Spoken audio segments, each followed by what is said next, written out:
Son of God and my brother, this is your awakening. Save my mind and you don't die. Give as you receive, and your release is certain. Today's teaching is the number 138 in the series, the dispelling of the illusion, the undoing of the old, the dispelling of the ego for the freedom of the sonship. And the name of this teaching is, we practice this idea, heaven.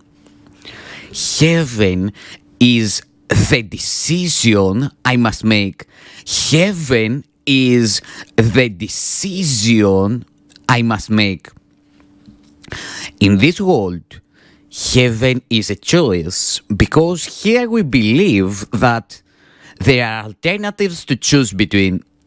We think that all things have an opposite and that what we want, we choose. If heaven exists, there must be hell as well, for contradiction is the way we make what we perceive and what we think is real. Creation knows no opposite. Creation knows no opposite. But here is opposition part of being real. Here is opposition part of being real. It is this strange perception of the truth that makes the choice of heaven seem to be the same as the relinquishment of hell. It is not really thus. Yet, what is true in God's creation cannot enter here until it is reflected in some form the world can understand. Truth cannot come where it could only be perceived with fear. For this would be the error. Truth can be brought to illusions. Opposition makes the truth unwelcome, and it cannot come. Choice is the obvious escape from what appears as opposites.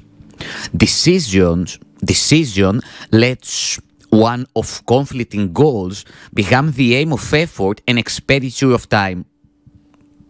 Without decision, time is but a waste, an effort dissipated. It is spent for nothing in return, and time goes by without results. There is no sense of gain, for nothing is accomplished, nothing learned.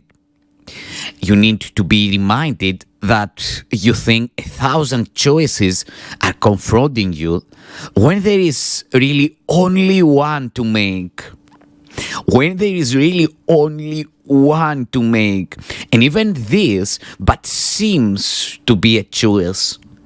Do not confuse yourself with all the doubts that myriad decisions would induce. You make but one, and when that one is made, you will perceive it was no choice at all. For truth is true, and nothing else is true. There is no opposite to choose instead. There is no contradiction to the truth. Choosing depends on learning, and the truth cannot be learned but only recognized. In recognition, its acceptance lies, and as it is accepted, it is known. But knowledge is beyond the goals we seek to teach within the framework of this course. Ours are teaching goals to be attained through learning how to reach them, what they are, and what they offer you. Decisions are the outcome of your learning, for they rest on what you have accepted as the truth of what you are and what your needs must be. In this insanely complicated world, heaven appears to take the form of choice rather than merely being what it is. Of all the choices you have tried to make, this is the simplest, most definite and prototype of all the rest, the one which settles all decisions. If you could decide the rest, this one remains unresolved. But when you solve this one, the others are resolved with it for all decisions but conceal this one by taking different forms. Here is the final and the only choice in which is truth accepted or denied. So we begin today considering the choice that time was made to help us make. Such is its holy purpose, now transformed from the intent you gave it, that it be a means for demonstrating hell is real, hope changes to despair, and life itself must in the end be overcome by death. In death alone are opposite resolves, for a recomposition is to die. And thus, salvation must be seen as death, for life is seen as conflict. To resolve the conflict is to end your life as well. These mad beliefs can gain unconscious hold of great intensity and grip the mind with terror and anxiety so strong that it will not relinquish its ideas about its own protection.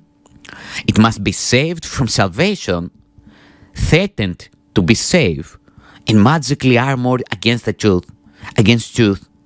And these decisions are made unaware to keep them safely undisturbed, apart from question and from reason and from doubt.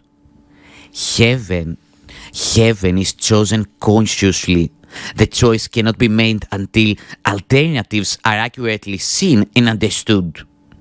All that is veiled in shadows must be raised to understanding, to be judged again, this time with heaven's help, and all mistakes in judgment that the mind had made before are open to correction, as the truth dismisses them as causeless.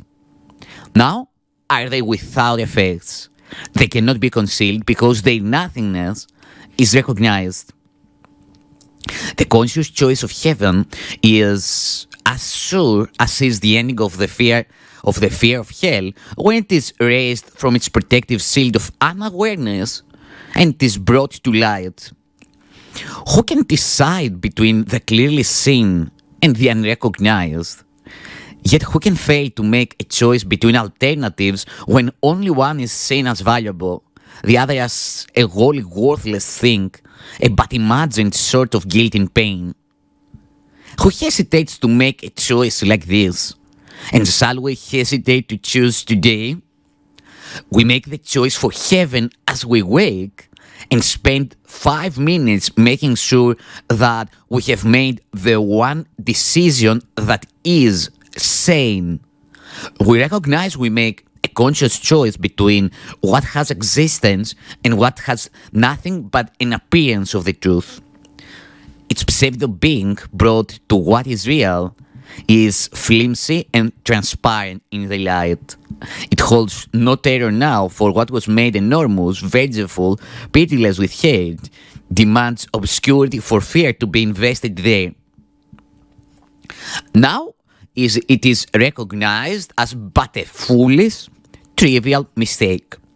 Before we close our eyes in sleep today, we reaffirm the choice we have made each hour in between.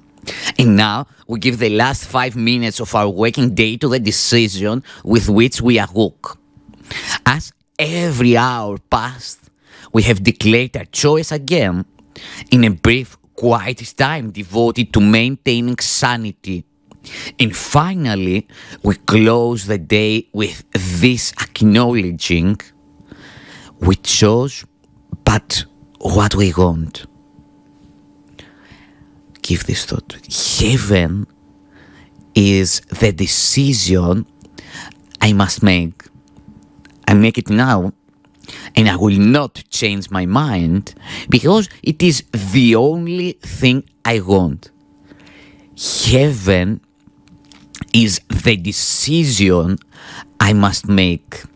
I make it now, and I will not change my mind because it is the only thing I want. Thank you.